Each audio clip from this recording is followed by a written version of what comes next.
प्राचीन भारत के हृदय में एक बहुत बड़ा बदलाव आया। सिद्धार्थ गौतम नाम के एक राजकुमार जो दुखों से अनजान थे, एक यात्रा पर निकल पड़े। वो जिंदगी के गहरे से गहरे सवालों के जवाब ढूंढ रहे थे। इस खोज ने उन्हें बुढ़ापे, बीमारी और मौत के सच का सामना कराया। इन मुलाकातों ने उनके अंदर एक गहरी करुणा और आध्यात्मिक मुक्ति की प्यास जगाई।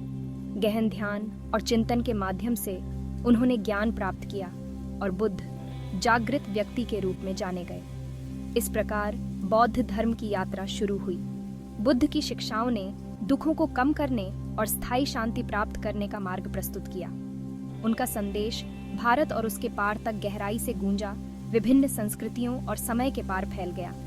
यह निबंध बौद्ध दर्शन के मूल सिद्धांतों पर प्रकाश डालता है। हम इसके व्यावहारिक अनुप्रयोगों और हमारे आधुनिक विश्व में इसकी स्थायी प्रासंगिकता का पता लगाएंगे। बौद्ध दर्शन की नींव 4 आर्य सत्यों पर टिकी है। ये सत्य मानव अनुभव के मूल को स्पर्श करते हैं। पहला आर्य सत्य कहता है कि जीवन स्वाभाविक रूप से दुखों से भरा है या दुहक। जन्म से लेकर मृत्यु तक हम शारीरिक और भावनात्मक पीड़ा, हानि और असंतोष का सामना करते हैं। दूसरा आर्य सत्य इस दुख के मूल कारण को आसक्ति, तृष्णा या लालसा के रूप में पहचानता है। हम क्षणभंगुर सुखों, संपत्ति और यहाँ तक कि अपनी पहचान से भी चिपके रहते हैं। यह आसक्ति इच्छा और निराशा के चक्र का निर्माण करती है। तीसरा आर्य सत्य आशा प्रदान करता है। यह घोषित करता है कि आसक्ति पर विजय प्राप्त करके दुख का अंत हो सकता है। यह मुक्ति, जिसे निर्वाण के रूप में जाना जाता है, बौद्ध धर्म का अंतिम लक्ष्य है। अंत में चौथा आर्य सत्य निर्वाण प्राप्त करने का मार्ग प्रस्तुत करता है। यह मार्ग और कोई नहीं बल्कि अष्टांगिक मार्ग है, जो नैतिक जीवन, मानसिक अनुशासन और ज्ञान के लिए एक व्यावहारिक मार्गदर्शिका है। अष्टांगिक मार्ग जीवन की जटिलताओं को नेविगेट करने और ज्ञान प्राप्त करने के लिए रोड मैप का काम करता है। यह 3 आवश्यक पहलुओं में विभाजित है: ज्ञान, नैतिक आचरण और मानसिक अनुशासन। सम्यक दृष्टि और सम्यक संकल्प ज्ञान पहलू का गठन करते हैं।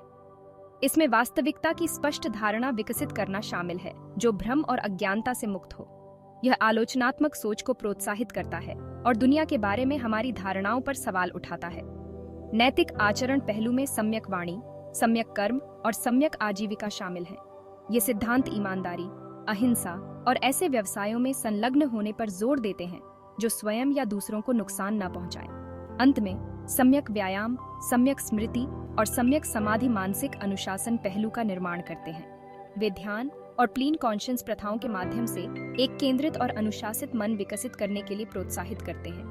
ये प्रथाएं बेचैन मन को शांत करने और आंतरिक शांति विकसित करने में मदद करती हैं। ध्यान बौद्ध अभ्यास में एक केंद्रीय भूमिका निभाता है। यह जागरूकता, एकाग्रता और अंतर्दृष्टि विकसित करने का एक साधन है। ध्यान के माध्यम से व्यक्ति मन को वर्तमान में रहने और विचारों और भावनाओं को बिना निर्णय के देखने के लिए प्रशिक्षित करता है। बौद्ध धर्म के भीतर विभिन्न प्रकार की ध्यान पद्धतियां हैं। उदाहरण के लिए समत विपश्यना मन को शांत करने या समत को वास्तविकता की वास्तविक प्रकृति में अंतर्दृष्टि विकसित करने या विपश्यना के साथ जोड़ती है। नियमित ध्यान अभ्यास कई लाभ लाता है। यह तनाव और चिंता को कम करता है, ध्यान और एकाग्रता में सुधार करता है और भावनात्मक विनियमन को बढ़ाता है। आंतरिक स्थिरता विकसित करके हम बाहरी परिस्थितियों के प्रति कम प्रतिक्रियाशील हो जाते हैं और अधिक से अधिक समता विकसित करते हैं। कर्म की अवधारणा बौद्ध दर्शन के साथ गहराई से जुड़ी हुई है। कर्म कारण और प्रभाव के सिद्धांत को संदर्भित करता है। प्रत्येक क्रिया, चाहे वह शारीरिक हो, मौखिक हो या मानसिक, ऐसे परिणाम उत्पन्न करती है जो हमारे वर्तमान और भविष्य के अनुभवों को आकार देते हैं। हालांकि कर्म दंड या इनाम की व्यवस्था नहीं है। ये केवल कारण और प्रभाव का प्राकृतिक नियम है। सकारात्मक कार्य सकारात्मक कर्म बनाते हैं, जिससे खुशी और अनुकूल पुनर्जन्म होता है। नकारात्मक कर्म नकारात्मक कर्म बनाते हैं, जिसके परिणाम स्वरूप दुख और प्रतिकूल पुनर्जन्म होता है।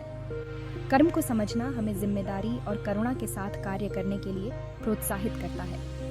अपने कार्यों और उनके परिणामों के प्रति सचेत रहकर हम अपने और दूसरों के लिए अधिक सकारात्मक और सामंजस्यपूर्ण भविष्य बना सकते हैं। करुणा बौद्ध नैतिकता के केंद्र में है। शिक्षाएं प्रेम, कृपा, मेटा, करुणा, सहानुभूतिपूर्ण आनंद, मुदिता और समता, उपेक्षा विकसित करने पर जोर देती है। ये गुण न केवल स्वयं तक बल्कि सभी प्राणियों तक विस्तारित है। बौद्ध धर्म सिखाता है कि सभी जीवित प्राणी सुख और दुख से मुक्ति की मूलभूत इच्छा साझा करते हैं। सम्यक कर्म, अष्टांगिक मार्ग का एक प्रमुख तत्व हानिकारक कार्यों जैसे हत्या, चोरी, झूठ बोलना और यौन दुराचार से दूर रहना शामिल है। यह उदारता, दया और सहायकता जैसे सकारात्मक कार्यों में संलग्न होने के लिए भी प्रोत्साहित करता है, जो स्वयं और दूसरों को लाभान्वित करते हैं। बौद्ध संदर्भ में ज्ञान केवल बौद्धिक ज्ञान से परे है। यह वास्तविकता की वास्तविक प्रकृति की गहरी समझ को संदर्भित करता है। इसमें सभी चीजों की अपूर्णता, अनित्य, एक स्थायी आत्म की अनुपस्थिति, अनत्ता और अस्तित्व की अंतर्निहित असंतोषजनक प्रकृति, दुहक को पहचानना शामिल है। ज्ञान विकसित करने में प्लीन कॉन्शियस विकसित करना, हमारे विचारों और अनुभवों को बिना किसी झुकाव या घृणा के देखना शामिल है। ध्यान और चिंतन के माध्यम से हम सभी चीजों की अंतर संबंध और हमारे अहंकार से प्रेरित धारणाओं की भ्रामक प्रकृति में अंतर्दृष्टि प्राप्त करते हैं। ज्ञान विकसित करना हमें अज्ञानता और भ्रम से मुक्त करता है, जिससे हम जीवन की चुनौतियों का सामना स्पष्टता, करुणा और समता के साथ कर सकें। बौद्ध धर्म की उत्पत्ति भारत में हुई और सदियों तक फला फूला। सम्राट अशोक, भारतीय इतिहास के एक प्रमुख व्यक्ति, ने बौद्ध धर्म को अपनाया और इसके प्रसार में महत्वपूर्ण भूमिका निभाई। अशोक के शिलालेख, जो उनके साम्राज्य में स्तंभों और चट्टानों पर खुदे हुए थे, शांति, अहिंसा और सहिष्णुता को बढ़ावा देते थे। उन्होंने बुद्ध की शिक्षाओं को दूर दूर तक साझा करते हुए एशिया के विभिन्न हिस्सों में बौद्ध धर्म प्रचारकों को भेजा। भारत बौद्ध शिक्षा और तीर्थ स्थल का केंद्र बन गया। सांची और अजंता जैसे शानदार मठ और स्तूप भारत में बौद्ध धर्म की स्थायी विरासत के प्रमाण हैं। भारत में अपनी विनम्र शुरुआत से बौद्ध धर्म पूरे एशिया और अंततः दुनिया के अन्य हिस्सों में फैल गया। यह विभिन्न परंपराओं और विचारों के स्कूलों में विकसित हुआ। प्रत्येक की अपनी अनूठी व्याख्याएं और प्रथाएं थीं। दक्षिण पूर्व एशिया में थेरवाद बौद्ध धर्म प्रमुख हो गया, मठवाद और बुद्ध की मूल शिक्षाओं पर जोर दिया। पूर्वी एशिया में महायान बौद्ध धर्म का उदय हुआ, जो सभी प्राणियों के लाभ के लिए ज्ञान प्राप्त करने के बोधिसत्व आदर्श पर केंद्रित था। आज बौद्ध धर्म दुनिया भर में लाखों अनुयायियों के साथ एक वैश्विक धर्म के रूप में फल फूल रहा है। करुणा, क्लीन कॉन्शियस और आंतरिक शांति पर इसकी शिक्षाएं जीवन के सभी क्षेत्रों के लोगों के साथ प्रतिध्वनित होती हैं। हमारी तेज तर्रार तकनीक से संचालित दुनिया में बौद्ध धर्म की शिक्षाएं समकालीन चुनौतियों के लिए कालातीत ज्ञान और व्यावहारिक समाधान प्रदान करती हैं। उदाहरण के लिए, क्लीन कॉन्शियस प्रथाओं ने तनाव का प्रबंधन करने, ध्यान में सुधार करने और भावनात्मक कल्याण को बढ़ाने के साधन के रूप में व्यापक लोकप्रियता हासिल की है। करुणा और अहिंसा के बौद्ध सिद्धांत शांति, समझ और सामाजिक न्याय को बढ़ावा देने के लिए एक रूपरेखा प्रदान करते हैं। एक ऐसी दुनिया में जो अक्सर संघर्ष और असमानता से विभाजित होती है, ये शिक्षाएं अधिक से अधिक सामंजस्य और अंतर संबंध की ओर एक मार्ग प्रदान करती हैं। इसके अलावा व्यक्तिगत जिम्मेदारी, नैतिक आचरण और पर्यावरण जागरूकता पर बौद्ध जोर स्थिरता और वैश्विक जिम्मेदारी के बारे में समकालीन चिंताओं के साथ संरेखित होता है।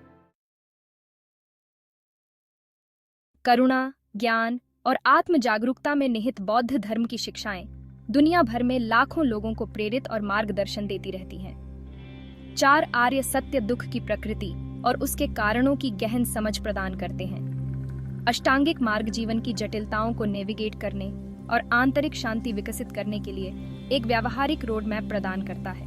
बौद्ध धर्म की स्थायी प्रासंगिकता इसकी सार्वभौमिकता में निहित है। इसकी शिक्षाएं सांस्कृतिक और धार्मिक सीमाओं को पार करती हैं, मानवीय स्थिति के मूल में बोलती हैं। करुणा, क्लीन कॉन्शियस और ज्ञान के सिद्धांतों को अपनाकर हम अपने लिए अधिक शांतिपूर्ण और पूर्ण जीवन बना सकते हैं और एक अधिक सामंजस्यपूर्ण दुनिया में योगदान कर सकते हैं।